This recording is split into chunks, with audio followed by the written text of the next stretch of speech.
and can I commend Haroon and his organisation on that work.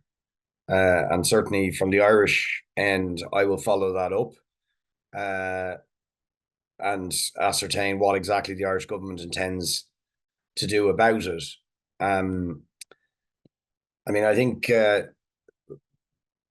what we have seen just even in the last few days with the attack on the school in Al Nusrat and the attack on the Alaska hospital and the tent camp around it are just the latest, but possibly, the most horrific images of this horrific year that we've witnessed, but confirming once again in front of the eyes of the world the utterly barbaric, genocidal character of Israel's assault on Gaza over the last year. And if not that anybody could have been in any doubt before this, given the horrors of what have been done the last year, but it just confirms in the most horrific fashion that this is a criminal campaign that is being waged by Israel against the people of Gaza that is clearly and systematically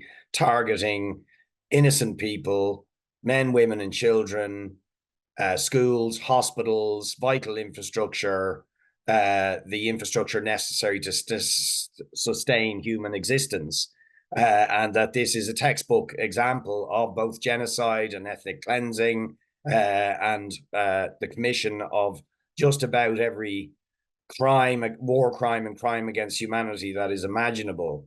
But what is shocking is, given that we are witnessing this, and of course, then the very cynical. There are probably a number of aspects to the move by Israel to repeat the horrors of Gaza in Lebanon, but one aspect of it obviously is to distract attention away from the ongoing genocide in Gaza to create another front, which maybe they feel is slightly more favorable from a PR point of view, to distract away from the crimes that they are committing on an ongoing basis in Gaza. But what is really horrific is the continued refusal of governments internationally, particularly Western governments, and of international institutions to do anything to prevent this, to stop it. And I note in the agenda for this meeting, the reference to the ICC. When was the case first lodged by the state of Palestine? I think it was in 2015. And it has taken a genocide and outrage expressed across the world on the most horrific escalation of Israel's crimes over the last year for the ICC to act in some fashion. Well, if you can even call it acting, but being clearly forced to act because of the opprobrium and outrage being expressed by people in their tens of millions across the world.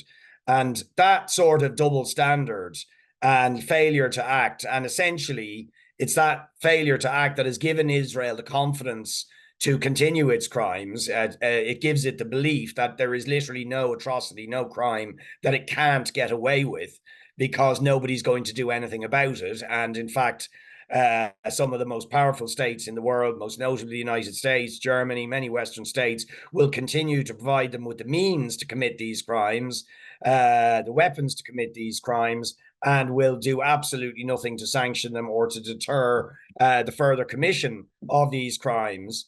And sadly, even in Ireland, although Ireland is probably perceived internationally as being a bit better than other states, certainly, overwhelmingly public opinion has always been with the Palestinian people here in Ireland, and that is reflected in slightly better rhetoric from the Irish government. But here on the ground, what the general narrative of people is about the failure of the Irish government to actually act on their obligations under international law. And I think that's, they have finally joined the South African case on the ICJ case on genocide. They were party to the case that led to the ruling about the illegal settlements and annexation of territory and so on. And belatedly, they recognized the state of Palestine. But while doing that, they simultaneously are continuing to allow the US military to use Irish Irish airports. They're continuing to allow planes that are carrying weapons from the United States travel through Irish airspace, much to the anger and disgust of the Irish public. And most recently, the Irish Prime Minister went to Washington, met Joe Biden, and said nothing publicly to strongly condemn the United States' continuing arming of the genocide and their complicity with the crimes. So that is kind of where the debate is at now. And I think, I mean, there's people who are greater legal experts than I am in this call. But one of the things that I said to the Prime Minister in the Parliament today is, listen, it's not just about belatedly joining cases launched by others and waiting over many years for some sort of action from these institutions. What certainly the Genocide Convention, as I understand it, requires states to act to deter even the possibility of a genocide. So they're required and obliged to take proactive action to deter the prevention of genocide by imposing whatever sanction, to impose whatever pressure they can.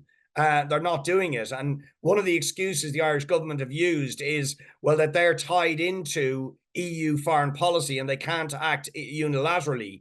But in fact, what we're saying here is we think the opposite is true, that in fact, any state that was serious about trying to honor their obligations to human rights, to international law, or to the Genocide Convention would be entirely within the rights to say that the European Union is actually in breach of its own laws and the various treaties that it signed.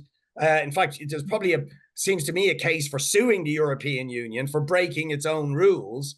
But certainly, there is no obstacle, it seems to me, to states like Ireland actually taking unilateral action and being able to stand over it, if you like, from a legal standpoint, because of the obligations people have, particularly under the Genocide Convention, but more generally to uphold international law. Their failure to do it means all the words of sympathy are really ring quite hollow. And as long as that impunity continues and sanctions are not flowing in terms of actually putting pressure on Israel, it's difficult to see why Israel would cease in the crimes that it's committing.